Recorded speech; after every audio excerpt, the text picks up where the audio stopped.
to Hildebrand in detail, but I wanted to give some contact details in the first case, and then in the second cover 2 projects that we've used HTC successfully in.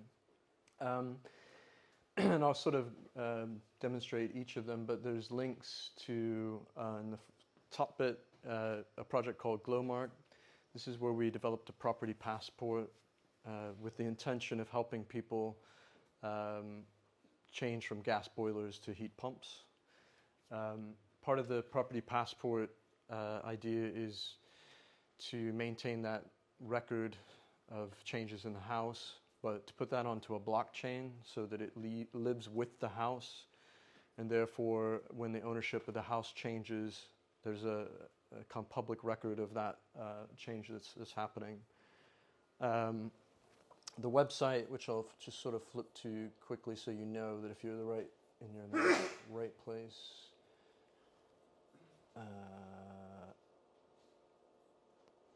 All looks different on the big screen, doesn't it? There we go.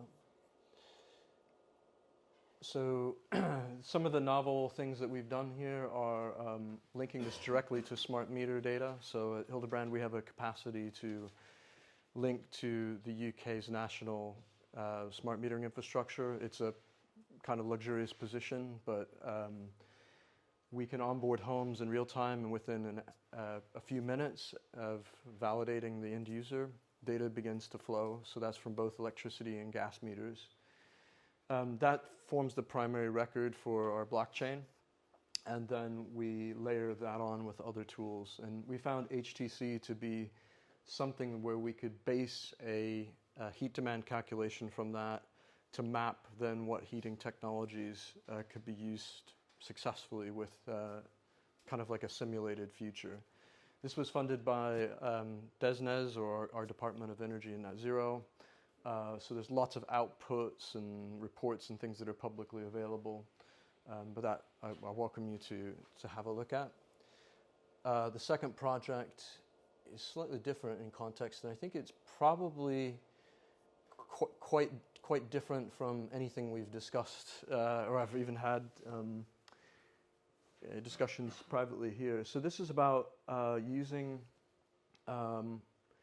future scenarios for the energy networks that the distribution network operators are really interested in. So there's today a lot of expense in getting a new electrical supply. So in the UK, the way it works is if I want if I have a new housing development, I have to pay for that infrastructure to be run and any reinforcement costs. So there'll be predicted future scenarios of electric vehicles, electrification of heat, where those are being overestimated. And therefore, the developers are saying, we can't afford a £5 million network reinforcement. It's going to delay the project. It's a huge problem in the planning regulations and laws within the UK. This project was to quantify what heat pumps in particular would look like and the trade-offs between increasing insulation qualities or increasing the efficiency of the home versus network reinforcements. So there was an idea that the distribution network might actually fund better quality homes, fantastic, instead of copper in the ground.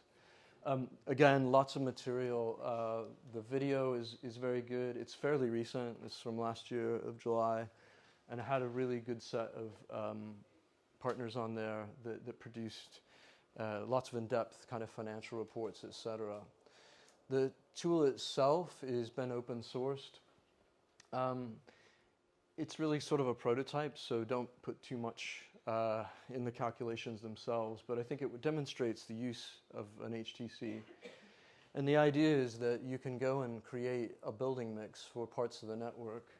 I know it's a little bit hard to see probably from the back of the room, but we developed, from measured data, we approximated HTCs for different archetypes. And we had to distill it down to the predominant influencers of what an HTC might start with. But we adopted a Bayesian method, so we have a spread. So it's not just a a single average that we're using, but we're using a probability function in order to kind of look at mid-terraced houses after 1930 and all the combinations of those. The next thing we did was, and then I'll just pick I don't know, a ground source heat pump for fun of it. And then I can select a number of, I can create these sort of scenario mixes and say I want a total of 100 buildings, I guess.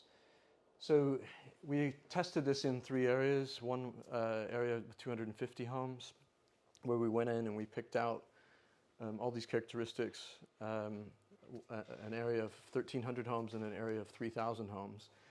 We generated simulated data, and we compared that to log data within the distribution network, and we were sort of plus or minus 5%, which I thought was really good for something that probably needed far more time and expertise put into it. And so once we save this scenario, we can then, the beauty of this is we were basing it on the HTC, so we were able to we could plug weather assumptions in so that the scenarios could be run on a forward-looking basis based on the HTC. I was sort of sympathetic to the idea of what do we use for weather sources when that was asked in the data. And then you can pick a local authority area,